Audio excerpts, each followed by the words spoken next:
Hello, hello. Yeah, we're live. We're live. Had a little bit of trouble, and usually I go live from Zoom, but today we're live from the Facebook page, which is fun. I'm just going to double check if we're actually live in our group. Everything is coming loud and clear. If you're watching, please write in the comments. Yeah, see, we're live.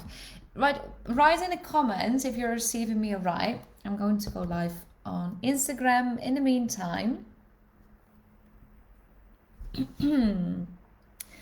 Because today we're going to speak about what it takes to teach yoga in a foreign language. And what it takes really speaks to the steps that you need to take, or the proven framework that you need to take or need to go through to teach yoga in a foreign language. This is a framework that I have used for myself, learning how to teach in English and in Spanish. It's also a proven framework that I use for everyone that works with us. So all the people that work on our courses, the English for Yoga Teachers course, the Find Your Voice course, and the Yoga Vocabulary Builder, and people that I coach at Enga. So everyone that is going through a private coaching program to learn how to teach yoga in a foreign language. And most of you, as you know, are people that are learning how to do this in English. So let's dive in. Let me know if you're all receiving me, if you can hear me all right, and if, yeah, I think the sound is on. Yeah. If you can hear me all right, see me all right, and then let's dive in. Let's dive in straight away. So there are 7 steps. 7 steps that you need to go through. 7 things that you need to do or consider or reflect on to become a confident, effective, and authentic yoga teacher in a foreign language. And like I said, for those that I work with, most of the time want to learn how to do this in English, but it might be that you are living abroad as an English speaker and you want to learn how to do this in another language like French or Spanish, Italian, whatever it is. This works for you too. So the 7 steps. Number 1, understand your role as a yoga teacher. So the very first step to developing your personal teaching voice is embodying your role as a teacher. So ask yourself, what does it really mean to be a teacher? What impact do you make or do you have on your students? Can you communicate and lead, guide, and teach your students in a safe and responsible way? And remember that every individual, so you as the teacher, but also your students, they come to class with their own baggage. That means that they have their own experience, they've got their own cultural background, they've got an experience of life. All of these things form or shape the perspective that they have and the way that they perceive you as a teacher or perceive the information that you're sharing with them. So what is your role in the lives of your students, and what is your role as a teacher? So remember that you can't always know what goes on in their life, and that you can't always know how things are perceived. But it's your responsibility as a teacher, it's a responsibility as the role that you have as a teacher to create an accessible, inclusive, and positive environment that encourages growth, learning, and development. Yeah, step number 1. What is your role? Reflect on that. Number 2, uncover your values and your boundaries. So I remember going through teacher training, and this is something that we briefly spoke about, but then going through my personal development, my professional development, this step was something that I constantly needed to reflect on to make sure that I was actually living up to my purpose. So the second step of the 7-step framework that I teach you is defining your values and your boundaries as a yoga teacher. However, the values and boundaries are usually very similar to the ones that you have in your daily life. especially if you're living up to the standards that of your own authentic self. These values and boundaries are very similar or completely the same. So start thinking of your personality in your daily life as to not detach yourself from your teacher personality. These people are the same. It's not you, I'm the teacher right now, and now I'm Annie, a daughter or sister or a friend. We're all the same person. It might be that the things that you do and speak about are a little bit different in different situations, but you're still the same person, and it all comes back to being your authentic self. So think about practical things such as coming prepared to class, being on time, but also the way that you comment or react or behave, the things that you do or that you don't tolerate. In life, what do you stand for? What do you find important? And what are your personal morals, ethics, and principles?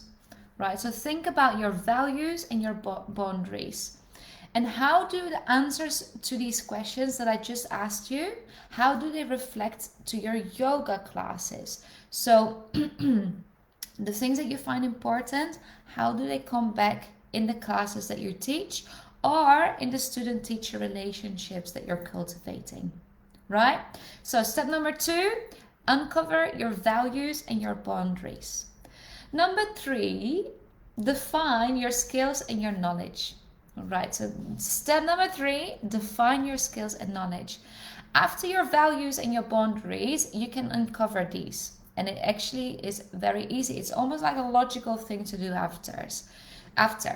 So skills and knowledge deal with your teaching and knowledge, but also your communication and relationships. So think of the things that you are naturally good at, such as maybe making people laugh or asking questions or being compassionate.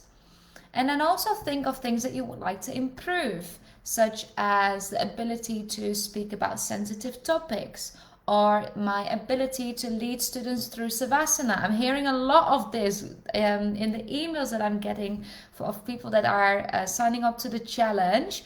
One of the things that people really want to improve is guiding students through Savasana. So what is something that you want to improve? Your skills, your knowledge, and maybe the things that you want to become better at. Also think of qualities that are very typical for you. And qualities are things to do with your characteristics or your personality, but also things that you like to do, such as bringing oils to your classes. Or I've had a teacher once that always brought biscuits to class. What is something that you like to do? Gaining clarity on your skills and your knowledge will really help you understand what you can share in your classes straight away.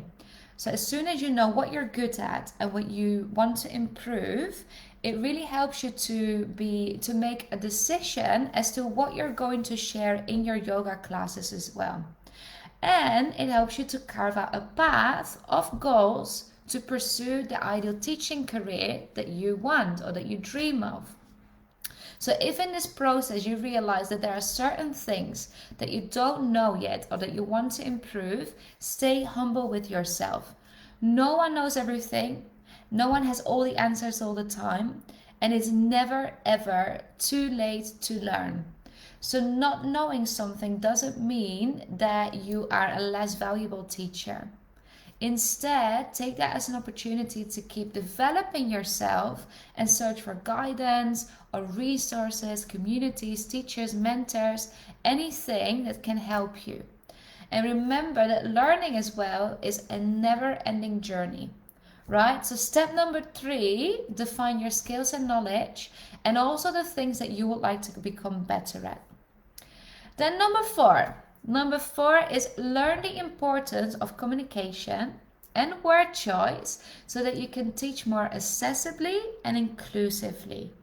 Now, for those that have been working with me on the English for Yoga Teachers course, you probably know that this is one of the things that I find most important: accessibility and inclusivity. Every single person is unique. And especially when teaching yoga internationally, you will meet people from many different cultures, speaking other languages, having different perspectives. They will have different ideas and communication styles. As individuals, we have our own way of thinking, our personal needs, our wishes, problems, desires, challenges, a different reason to come to a yoga class as well. So all these differences require international teachers to consider these differences when they speak and when they interact with their students. So from the way that you greet your students, guide them through asana, to the words that you use in your mindfulness practices, and even the way that you say goodbye. So in some countries, you're only speaking when you say goodbye. In other countries or cultures, it's very usual or common to also touch each other. So it really, really speaks to the way that you interact as a whole, not only the way that you speak. But coming back to the way that you speak, word choice is extremely important, because doing so appropriately ensures accessibility and inclusivity. So for that reason, you need to learn about connotations. And connotations are associations that we have with a word that we have with a word. So study keywords in different contexts and see how they are used. How they are used by people that speak the language very well, or how they are used by people coming from different places around the world, because someone that learned English in America might use words differently than someone that learned it in the United Kingdom, right? So there's context, connotations, and associations. You also need to learn about cues or terms or phrases that are outdated, discriminating, trauma-provoking, sexist, or biased. And that sounds like a lot of different things. But when you study inclusivity, and you can do that with us, for example, in the English for Yoga Teachers course, I'll take you through all these steps. But speaking to this, multicultural classes are something that you can be extremely proud of, because it really means that you are inclusive of everyone, no matter their backgrounds, their experience of life. However, it does require you to appreciate both what we have in common, but also acknowledge what our differences are, so that you can consciously choose the words that you use to make everyone in your class feel welcome and comfortable and heard, understood, and show that you care about everyone's individual needs. So step number 4, learn about the importance of communication and word choice, so that you can teach accessibly and inclusively. Number 5 is overcome the fear of teaching and speaking in front of a class and no longer doubt your communication skills. So there are many different factors that may be hindering you from totally being yourself in front of a class. It can be many different things, and this is super personal.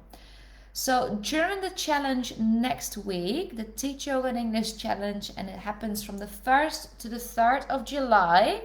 If you haven't already signed up, go to the link in my bio or find the link on our Facebook page. I will speak about limiting beliefs and causes that may be true for you that make you lack confidence. But it's important to get into a habit on reflecting on what's stopping you personally in any given moment. So what is holding you back? What thoughts, what limiting beliefs, what myths that you tell yourself are holding you back from speaking in public, or speaking in front of a class, or speaking in general, because learning a language takes courage, and is very common for people not feeling confident enough to even speak to one person. So what is holding you back there?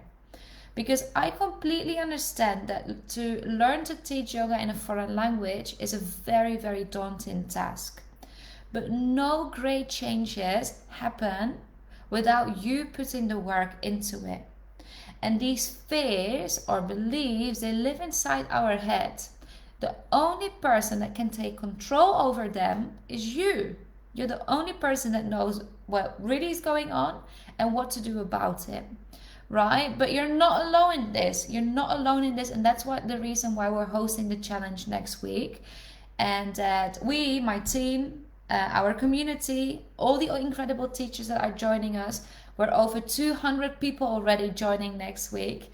We're all in this together, and we're here to support each other, to inspire each other's journeys, and to overcome the obstacles to finally go after the international career goals that you have. So, once you have identified your fears, your doubts, your worries, use our resources as well, and look for tools to get in touch with other teachers in the community that don't hold yourself back from asking questions from me or my team. So you can always reach out. So step number 5, overcome your fear of speaking in public, speaking in front of a class, and no longer doubt your communication skills. And I'm helping with helping you with all of this on the challenge next week. Step number 6, become very clear on your purpose in the field of yoga and set clear goals to pursue your ideal teaching career. So, if you want to achieve anything in life, it's important that you have very clear goals to work towards. So it's key to know what your purpose truly is.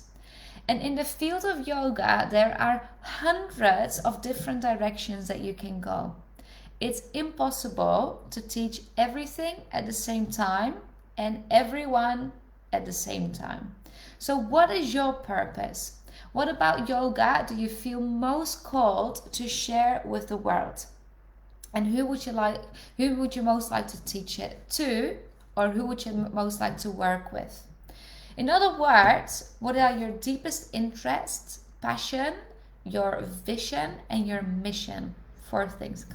4 things. What are your passions, your vision, mission, and your deepest interest? Your purpose of sharing. So to get really close to identifying your purpose, you might also want to reflect on your personal journey with yoga and the reason that you started practicing yourself. And then ask yourself, what was it that made you keep coming back to the practice, or that made you keep coming back to your teachers, or to practicing at home? Why did you want to practice over and over and over again? So what about your teachers, maybe a community, a place, or a style that you love so much that it made you want to teach yoga too? Right? So put your values, boundaries, skills, your knowledge, all of that, put that together with your passion, your mission, your vision, and your interests, and then carve out a career path that you really want to go. All of that will cause you to be extremely excited about it and very motivated, because it completely aligns with everything that you want to work towards. And it makes it, you've got clear goals, you've got excitement for it because it's something that you really want to achieve, and it's a lot easier to hold yourself accountable that way.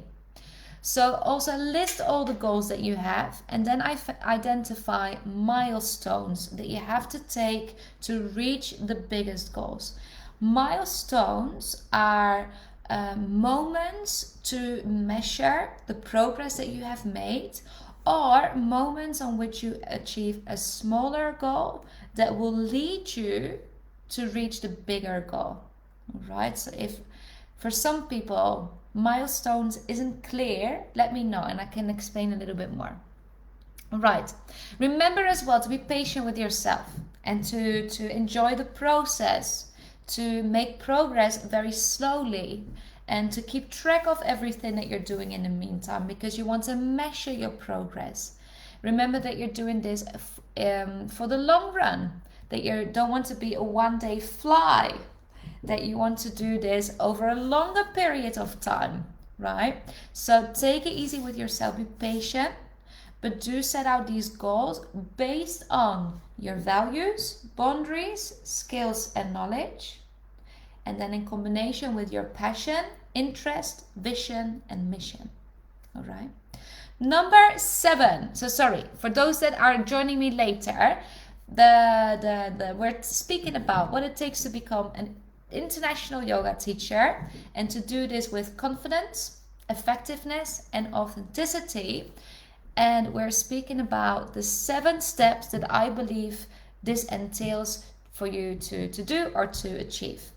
So number 6, I've just explained that it was become clear on your purpose, become clear on the purpose in the field of yoga, and set clear goals to pursue your teaching career. Number 7 is personalize your learning and continue your education. So once you have your goals very clear and you know what you want to do, you know where you want to go, you've got little steps in between to actually get you there, we're going to have a look at how to continue education, because as a yogi, as a teacher, as a human being, everyone in life, we never, ever stop learning. The world evolves, new studies arise, research shows things from a new perspective. You and your students grow personally, your interests might slightly change, and a good teacher embraces change. They embrace movement and development, and they always keep their doors open to learning new things and receiving information. So this really is key to learning anything in life, but also to be a good teacher. Especially if you want to know how to teach yoga in a foreign language confidently, I suggest that you personalize your learning by understanding what it is that you truly need, what you truly need to learn, and what you truly need to improve. And based on that, find specific and focused resources that can help you with all of this. What I mean with that is that you do not sign up for any regular course just because you need a certificate or you want to continue in education, and this may be something that is easy or useful in the future, but you really look at the things that you need for the goals or the ideal career that you've just carved out for yourself in the previous step. Say, now you are a teacher, you've just finished your yoga teacher training, but you already know that in the future you want to teach yoga to kids. It doesn't make sense for you to then sign up to a course for yoga that teaches chair yoga, for example. Obviously, it's really beneficial and great knowledge to have, and it's always good to orientate yourself and have knowledge of different styles and different ways to teach yoga. But it makes more sense to look at courses that teach you the asana names for children, for yoga for kids, that will help you with gaining a greater understanding of growth of children and how it works, the different mental and emotional states that they go through in the moment that they are growing up. So you really want to personalize your learning towards the goals that you have. Now, this is a very obvious example, but think of the things that you've been studying and how much it actually makes sense or corresponds or relates to your ideal teaching career that you have for yourself in the future. Yeah? So personalized learning includes discovering new words that match your teaching style and practice using them in context with the aim to expand your vocabulary bank. Then finding memorization techniques that suit your learning style to help you learn and absorb and memorize new vocabulary. Then learn how you can optimally use your expertise to make a much bigger impact in the lives of your students, but also getting involved with communities, teachers, mentors, coaches, anyone that inspires you and that holds you accountable for the development, but also helps you upscale your expertise. So this is what it could include for you, but have a think about this for yourself. What are the things that you need to continue your education and to really stay open to learning and developing yourself? Right. If you are interested in going through these 7 steps and finally become a very confident, effective, and authentic and successful international yoga teacher, join the challenge.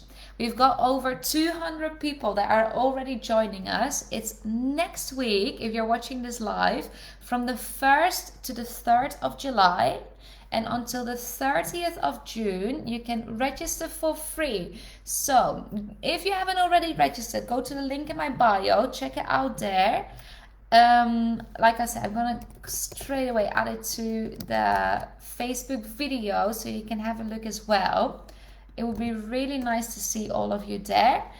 If you have any questions, send them in, write me a DM. If you've got questions about the things that I share with you today as well, write in the comments or write to me in the DMs, because I'm here for anything you may need. Right, so let's quickly summarize what it takes to teach yoga, what it takes to learn how to teach yoga in a foreign language.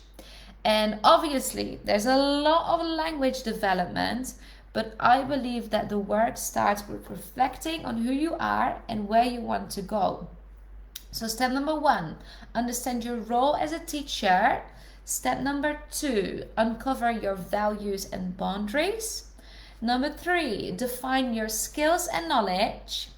Number 4, learn the importance of communication and word choice to make your classes accessible and inclusive.